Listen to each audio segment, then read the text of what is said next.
Shalom, frères et sœurs en Jésus-Christ. J'aimerais partager ces quelques réflexions avec vous concernant la parole.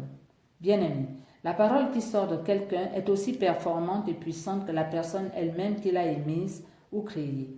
Si la parole de Dieu est si puissante, c'est parce qu'elle est créée, elle est fabriquée par Dieu lui-même. Elle sort de Dieu et comme Dieu est puissant, sa parole est aussi puissante que lui-même.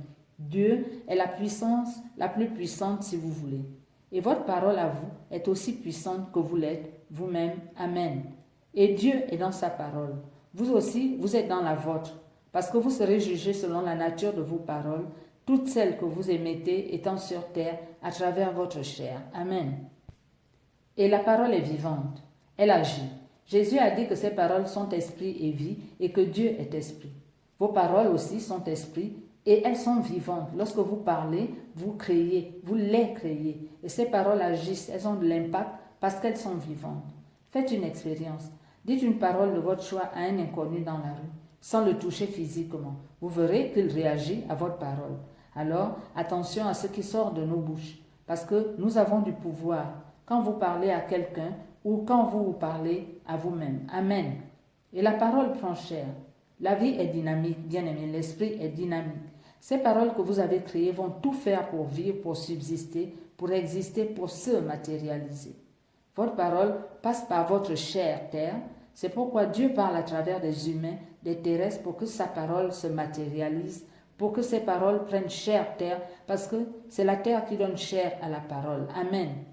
Bien-aimés, vous expérimentez vos propres paroles ou celles qui ont été dites pour vous et que vous avez acceptées inconsciemment ou consciemment. La parole que vous répétez sans cesse finit par s'accomplir, par se concrétiser et vous la rencontrez, vous l'expérimentez dans les circonstances de votre vie, dans ce qui vous arrive. Donc, vous observez bien et vous allez commencer à comprendre pourquoi il y a telle ou telle circonstance qui se répète ou qui perdure dans votre vie. Si vous faites de la parole de Dieu la vôtre, si vous demeurez en elle, elle va demeurer en vous et c'est elle que vous allez expérimenter, c'est-à-dire vivre. Amen. Bien-aimés, c'est par la parole que Dieu a créé ciel et terre, n'est-ce pas? C'est par la parole aussi que vous créez le monde, votre réalité. Jean 1, de 3 à 4 dit que tout ce qui a été fait l'a été fait par elle et que rien de ce qui a été fait ne l'a été sans elle. En elle est la vie. La parole est créatrice de ce que nous sommes et de ce qui nous arrive. Ce qui signifie que si je veux changer quelque chose, je le fais aussi par la parole de Dieu. Amen, alléluia. L'être humain agit donc et vit les paroles qui ont été dites pour lui, par lui-même ou par autrui. Toutes ces paroles vous construisent. Et vous avez le pouvoir, la liberté d'accepter consciemment les paroles de Dieu et de refuser toute parole nuisible. Vous êtes un enfant de Dieu et les enfants de Dieu sont bénis. Amen. Et Jésus a dit que nous ne luttons ni contre la chair ni contre le sang, c'est-à-dire contre les gens, mais que nous luttons contre les esprits mauvais. Et souvenez-vous que la parole est esprit. Quand une mauvaise circonstance sévit et perdure dans votre vie, cela peut signifier qu'il y a une mauvaise parole qui s'est concrétisée, peu importe par qui elle a été prononcée ou pensée. Il faut lutter contre cette parole, contre elle, en lui opposant une parole de vie, c'est-à-dire une parole de Dieu. Bien-aimé, c'est pensée contre pensée, parole contre parole, c'est foi contre foi, la paix du Christ. Il faut effacer les mauvaises paroles et leurs conséquences par des paroles contraires et plus puissantes, c'est-à-dire celles de Dieu, surtout quand la situation perdure. La parole de Dieu est plus puissante, certainement plus rapide et la sceller au nom du nom de Jésus-Christ. Amen. La parole de Dieu va tout remettre en place. Elle répare, elle efface ce qu'il faut, elle s'impose à toute parole mensongère dans votre vie. Si vous demeurez en elle, elle demeure en vous.